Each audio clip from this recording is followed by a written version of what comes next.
Lição 3: A encarnação do Verbo. Texto áureo.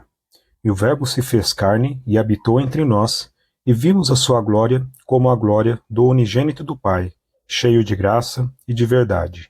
João 1, verso 14. Verdade prática.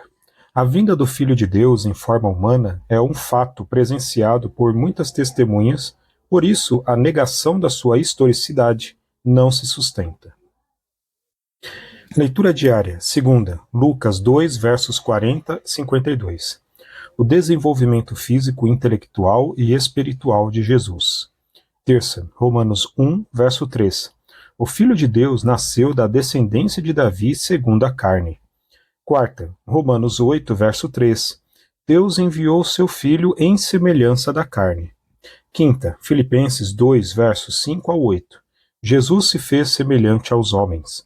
Sexta, 1 Timóteo 3, verso 16. O próprio Deus se manifestou em carne. Sábado, Hebreus 4, verso 15. Jesus participou da natureza humana, mas viveu sem pecado entre os homens. Leitura bíblica em classe, 1 João 1, versos 1 ao 3, 4, versos 1 ao 3, 2 João 7. O que era desde o princípio, o que vimos com os nossos olhos, o que temos contemplado, e as nossas mãos tocaram da palavra da vida, porque a vida foi manifestada, e nós a vimos, e testificamos dela, e vos anunciamos a vida eterna, que estava com o Pai, e nos foi manifestada. O que vimos e ouvimos, isso vos anunciamos, para que também tenhais comunhão conosco. E a nossa comunhão é com o Pai e com seu Filho, Jesus Cristo. Amados, não creais em todo espírito, mas provai se os espíritos são de Deus, porque já muitos falsos profetas se têm levantado no mundo. Nisto conhecereis o Espírito de Deus. Todo espírito que confessa que Jesus Cristo veio em carne é de Deus. E todo espírito que não confessa que Jesus Cristo veio em carne não é de Deus, mas este é o espírito do anticristo, do qual já ouvistes que há de vir, e eis que está já no mundo. Porque já muitos enganadores entraram no mundo, os quais não confessam que Jesus Cristo veio em carne. Este tal é o enganador e o anticristo. Comentário, introdução. Vamos começar a apologética cristológica no presente trimestre com o tema A Encarnação de Jesus, uma doutrina sobre a humanidade de Cristo. O mesmo apóstolo João, que se empenha em mostrar a deidade absoluta de Jesus, se preocupa também em enfatizar que Jesus viveu entre nós, participou da natureza humana e teve corpo físico humano. A presente lição é uma apologia à sua humanidade plena. Tópico 1. Heresias que negam a corporeidade de Cristo. Ponto 1. O que é docetismo? O termo vem do grego dokel, que significa ter aparência. O docetismo é a mais antiga heresia da história da Igreja e consiste em negar que Jesus tivesse tido corpo físico humano. Sua humanidade era simplesmente uma aparência, como um fantasma. Ponto 2. O que os docetas ensinavam sobre Jesus? Os seguidores dessa heresia ensinavam muitas coisas fora das Escrituras e contrárias à palavra de Deus. O nosso enfoque destaca a humanidade de Jesus como o verdadeiro homem. Lucas descreve um começo muito humano. Jesus teve parentes e amigos. Zacarias e Isabel, Lucas 1:5, José e Maria, Lucas 2, 4 e 5, vizinhos e primos, Lucas 1, 36, 58, pastores, Lucas 2, 8, Simeão, Ana, Lucas 2, 25, 37. Isso sem contar o relato sagrado de sua infância, que enfoca o seu desenvolvimento físico, intelectual e espiritual, Lucas 2, 40, 52. Ponto 3. O que os principais docetas diziam sobre Jesus? 3 dos principais heresiarcas negavam que Jesus Cristo tivesse vindo em carne. Cerinto negava o nascimento virginal de Jesus Cristo e ensinava o docetismo. Ele foi contemporâneo do apóstolo João em Éfeso. Saturnino, o principal representante do gnosticismo sírio, ensinava que Jesus Cristo não nasceu, não teve forma e nem corpo. Foi simplesmente visto de forma humana em mera aparência.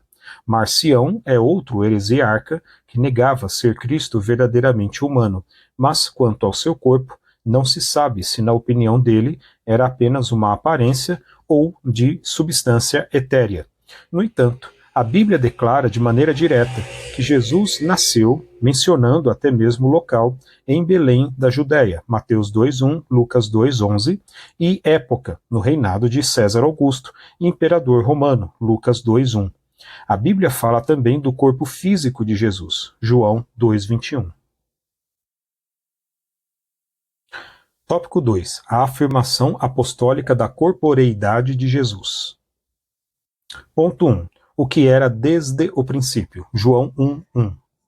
Os evangelhos de Mateus, Marcos e Lucas, denominados de evangelhos sinóticos, apresentam Jesus ressaltando seus aspectos humanos, ao passo que João reforça o aspecto divino. Os três evangelhos expõem Jesus exteriormente, ao passo que João o revela interiormente. Pode-se dizer que o evangelho de João é uma interpretação de Jesus. A expressão "o que era desde o princípio" é uma reiteração daquilo que o apóstolo afirma na introdução do evangelho que leva o seu nome. No princípio era o verbo, João 1:1. Isso significa que o verbo já existia mesmo antes da criação, Gênesis 1:1. Mas João nunca perde de vista que o verbo se fez carne. Não se contenta apenas com isso, mas apresenta detalhes importantes. É que o verbo não somente se fez carne, para não deixar dúvida alguma, e habitou entre nós, mas também foi visto pelas pessoas. João 1:14. Ponto 2. A reafirmação apostólica, verso 1b. O apóstolo reitera o que afirma na introdução do seu evangelho. O que vimos com os nossos olhos, o que temos contemplado e as nossas mãos tocaram da palavra da vida. Isso pode parecer até uma redundância. Vimos com os nossos olhos, mas o propósito é mostrar com muita ênfase, sem deixar dúvida alguma, que o Senhor Jesus veio em carne ao mundo e que pôde ser tocado pelos que com ele conviveram. João 20:27. Veja que a presença do nome de Pilatos no credo dos apóstolos o posiciona nos acontecimentos passados. Ele sofreu sob Pôncio Pilatos, ou seja, padeceu nas mãos de um personagem da história. Logo, o Senhor Jesus só pode também ser alguém da história. Romanos 1:3. Ponto 3. Uma crença herética. 1 João 4:2 e 3. João viveu seus últimos dias na cidade de Éfeso, que era a cidade de Cerinto, o Doceta. Os escritos do apóstolo João, o Evangelho, as 3 epístolas e o livro de Apocalipse foram produzidos na última década do primeiro século. Nessa época, o docetismo já se difundia entre os cristãos. Por isso, o apóstolo esclarece, e de maneira direta, que todo aquele que nega que Jesus veio em carne não é de Deus. 1 João 4:3.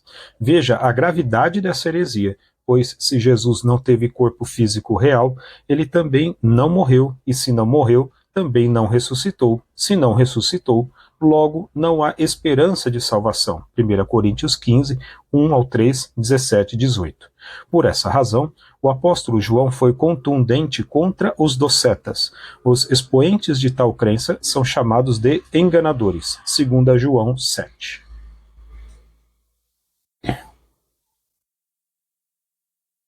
Tópico 3. Como essas heresias se revelam hoje? Ponto 1. Quanto ao nascimento virginal de Jesus. Há movimentos que negam o nascimento virginal de Jesus, como os Mormons, a Igreja da Unificação, e ensinam que ele não foi gerado pelo Espírito Santo. Negar a concepção e o nascimento virginal de Jesus é uma das marcas desses movimentos. É o ensino moderno de Cerinto e seus seguidores. A Bíblia anuncia de antemão a concepção e nascimento virginal de Jesus desde o Antigo Testamento, Isaías 7,14, e seu cumprimento histórico no Novo Testamento. Jesus foi gerado pelo Espírito Santo, Mateus 1, 18, 20. O anjo Gabriel disse a Maria: descerá sobre ti o Espírito Santo, e a virtude do Altíssimo te cobrirá com a sua sombra. Lucas 1, 35. Ponto 2. Quanto à morte e à ressurreição de Cristo.